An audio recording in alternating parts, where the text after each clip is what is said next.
guys, welcome back to The Bright Side. Macy here, the Bright Side Girl, and today we're doing my August audiobook wrap-up. So I mentioned before in my reading wrap-up, which I posted yesterday, I'll put a link to down below in the description, that I had a weird month where I pressured myself in a weird way to read too many things and I felt like I absolutely had to get them done. So I enjoyed a lot of things, but some of these I kind of rushed through, which I will not do again if at all possible, because Booktubeathon was at the beginning of the month. So for the last half of Booktubeathon, I only listened to one audiobook and I took my sweet little time and enjoyed it, and that audiobook was Sea Witch by Sarah Henning, narrated by Billie Fulford Brown. I was so excited to get to this one because I just ended Mermaid Marathon and it came out on July 31st, which is why I started it late. And this one is a backstory on Ursula from The Little Mermaid and before she became the Sea Witch and what happens there, and it's about two girls and their friendship, and then somebody dies, and then there are some princes, and I just don't like to give too much away, but I am a sucker for a retelling, especially a villainous backstory. I just love that. But this one is not set underwater as much as I expected. This one is set mostly on the land. I think it's the 1800s. I'm not entirely sure, but it is so good. I feel if you don't like mermaid books, you should still read this because it has kind of a almost historical fiction vibe to it, kingdoms and magic and witches and oh, it's so good. It's dark and it takes its time, but in a good way, and I just loved it so much. The ending to me was just perfection. I was so into it. I listened to this one late at night before I went to bed, which I only do if the audiobook's really good, because I normally physically read before I go to bed, but I just had to I had to know, and I loved it so much. It's now one of my top favorite mermaid books.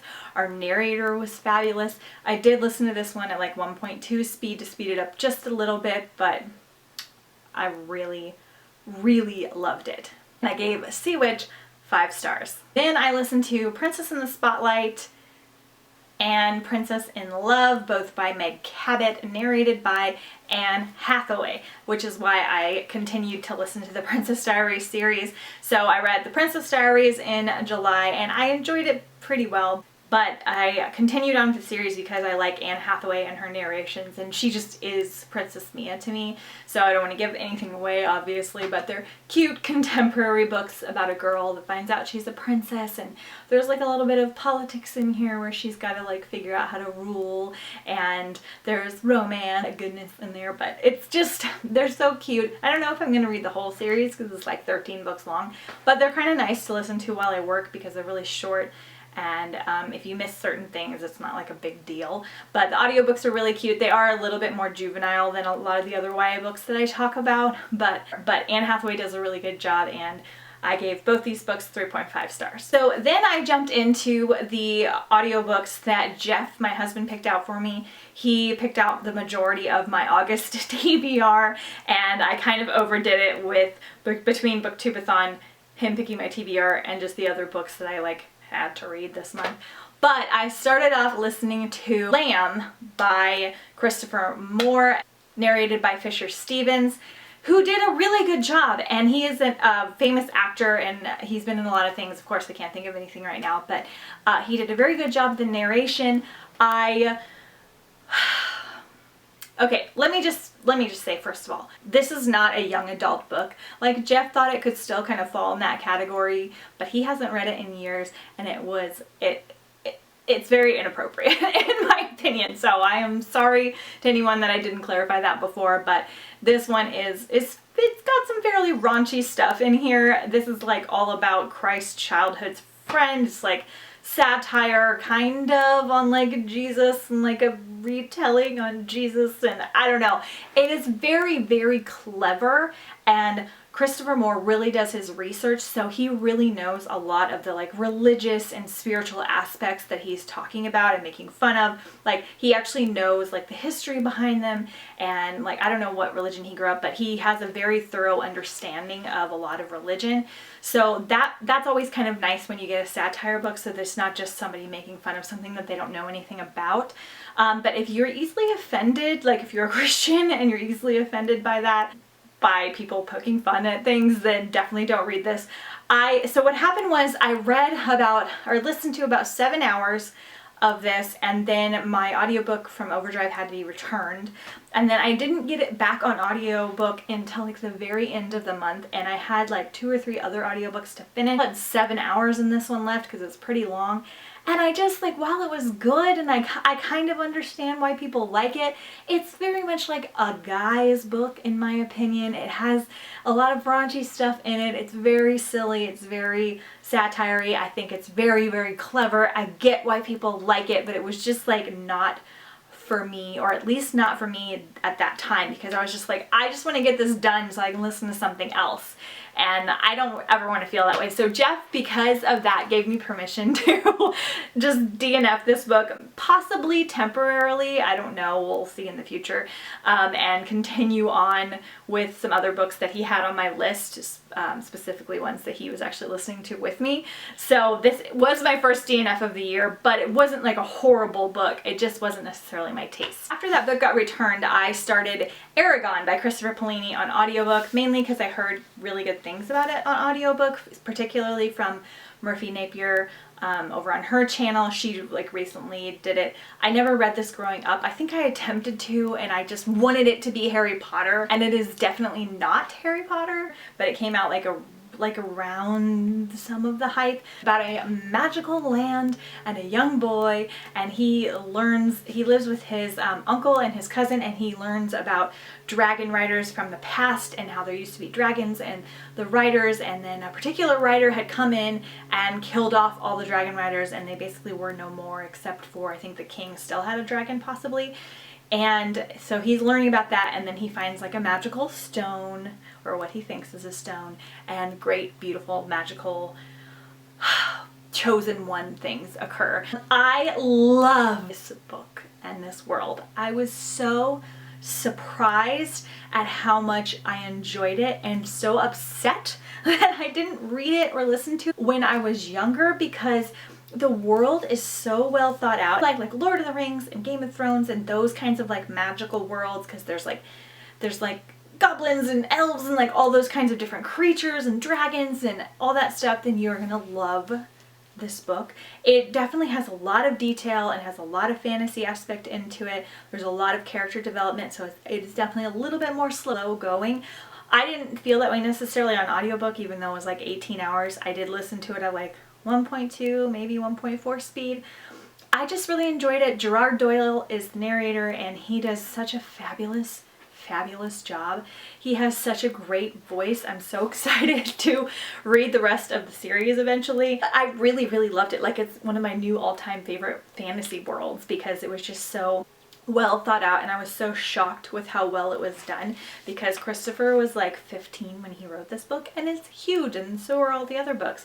So I absolutely loved it. It got me in a dragony mood. We watched the movie, which is not very good as far as adaptation goes, but it's still like an enjoyable movie, even though it's kind of confusing, especially like if you like fantasy. I really enjoyed my time with this one, and I'm really excited that I've read it. And I gave Eragon 4.5 stars. Next up on my list, it was Peter and the Starcatchers by Dave Barry and Ridley Pearson. This one was, again, one of the ones that Jeff wanted me to read. I have read this before. It was a reread for me, but I listened to it, and it was years and years and years ago, and I loved it then, and I was curious to see if I still loved it. This one is narrated by Jim Dale, and my husband and I particularly love Jim Dale because he narrates the Harry Potter books. He's so good that he's like won awards for narration. He used to be an actor as well. This one is a extra magical Peter Pan retelling. So this one is kind of almost a prequel, like how Peter Pan became, how he became the boy he is, and things that have happened and led up to like Finding Neverland, and like how Captain Hook came to be and like all those kinds of things. This is pretty much the first retelling I think that I have ever read, like years ago. Loved it again so much. First of all, Jim Dale is magical and fantastical. He can read like a menu and I would like sit there and just be mesmerized. I loved it so much. It's such a good story. The things that tie together are just so good, like things that you forget about, and then the way that they wind up coming into the story, like everything from Peter Pan is in here, but in a different way than you expected, and it's introduced in like this new surprising and fun way. And apparently I love Peter Pan retellings, as you guys may have seen from my last video, because I just could not gobble this one up enough. I loved it so much. Jeff decided to listen to it too. We didn't listen to it like together at the same time, but he listened to it like while he was driving to work. I was like, you just want to try, because he has a 40-minute commute. And he loved it. So much so that he immediately started the second book, The Jerk, because I haven't started it yet, and listened to it until like 1 in the morning with his headphones, trying not to fall asleep because he wanted to know what was going to happen. And my husband does not do stuff like that with books or audiobooks. He like gave them both 5 stars. He's completely in love. I think he almost liked them more than Harry Potter. He was just like pushing me. That's one reason that he wanted me to quit listening to Lamb, is because he wanted me to get caught up with him so that we could be kind of on the same page, because he kept wanting to talk to me about things, and I was really mad that he was ahead of me when I read like way more books than him.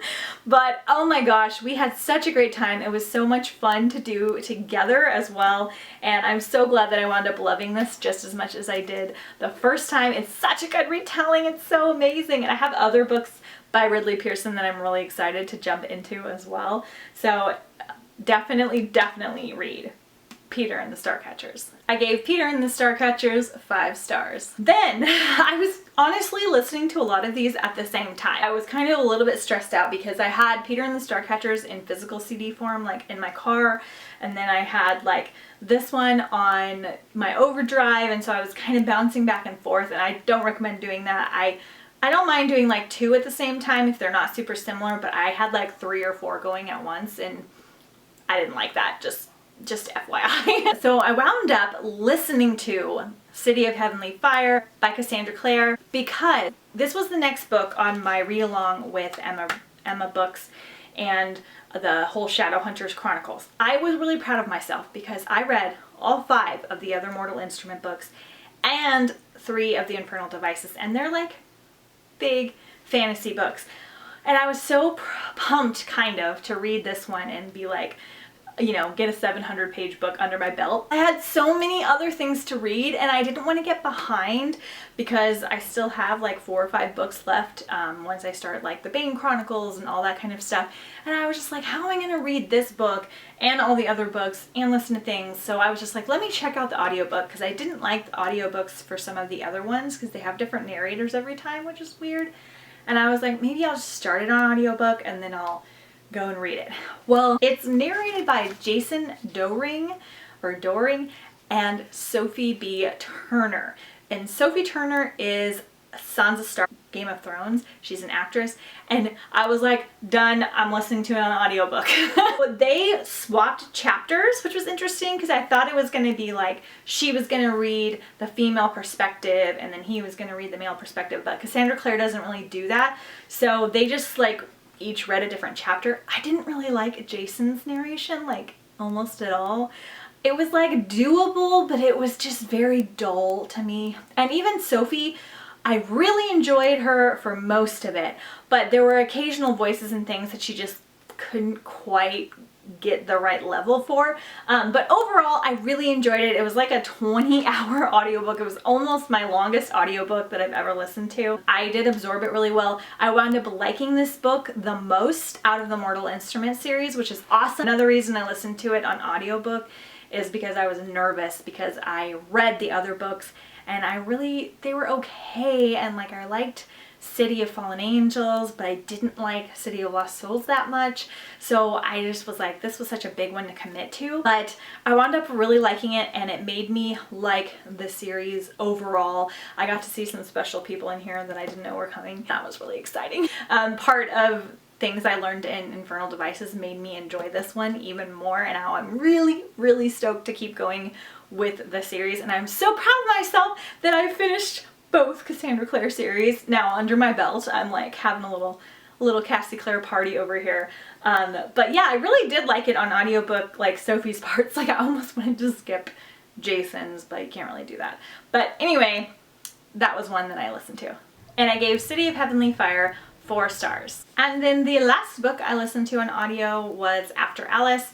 This one is by Gregor Maguire and narrated by Kathryn Kellgren. So this one, again, I started to read it and I read like 3 chapters, but I was also reading other books and it wasn't bad, but it's, again, written very old-fashioned. Gregor Maguire likes to write like he's like Jane Austen or something. So it's a retelling of Alice in Wonderland, but it's told from the perspective of the family and like what happens after she goes missing that day and like her friends and things like that. So you follow like her young friend Ada, and basically Ada winds up going into Wonderland as well and looking for Alice. And then there's like some other like, you know, just politics and talking and things that happen with like her older sister and her parents and the maid and like all that stuff. So we're kind of bouncing back and forth between Wonderland and then like the present time. Kathryn Kellgren did a fabulous job at narrating. She has a very good English accent and she did a wonderful job narrating the book. That's basically how it sounds. And that sounds annoying, but I really liked her narration. It was very fun. If you like Victorian era stories, like historical fiction, I think you'll really like it. I think if you like Alice in Wonderland a lot, you'll still really like this. I really liked the parts with Ada in Wonderland, but the parts that were like with her dad and her sister and her maid, I thought they were kind of pointless. Again, I was distracted while listening to this one because it was so close to the end of the month and I just wanted to like finish it so I didn't have to like drag it into next month. But I liked it overall, but it wasn't great. I think I gave it 3 stars. I almost didn't see the point of it. Like if you really like Alice in Wonderland, I think you'll really like this. I was really excited that this didn't have any of Gregory Maguire's weird, like slightly raunchy sentences. Like he throws like some weird, like sometimes sexual stuff into his books, like for no reason. This one might be one of his YA, I'm not sure, but usually his books are adult and he only does retellings. This was probably my least favorite of his, but I'm wondering if partially if it was just because of the circumstances. So yeah, I'm glad I read it though. So those are all the audiobooks that I fully listened to for the month of August, but I did listen to half of The Darkest Minds by Alexandra Bracken. I wanted to briefly touch on this in this video, even though I mostly talked about it in my reading wrap up, because I listened to like a third of the book and then switched to reading it. Not because it was a bad audiobook, but just because I had more audiobooks to finish than I did books to read. And so I was like, I wanted to try and see if this was one for me to read fast, and it was, and I loved my reading experience. But the narrator, Amy Mcfadden, was really good and very different, but perfect for like a dystopian book like this. So a dystopian book, kids with superpowers, plague on the earth, bad government, like typical dystopian, but really, really good. And I really did like her as a narrator, and I would be excited to listen to more from her because I think she jump-started me off into loving the characters based on how she was reading things.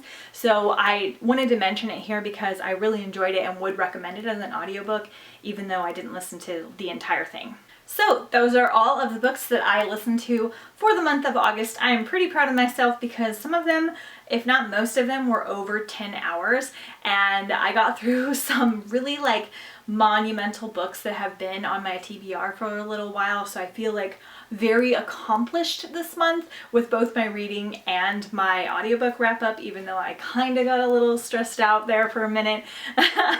Let me know what you guys are listening to down below. If you're interested in adding any of these books to your Goodreads, I put the links for all the books to Goodreads in the comments, so you can just click on them and it'll add them right to your TBR list. And I will see you guys next time on the bright side. Bye!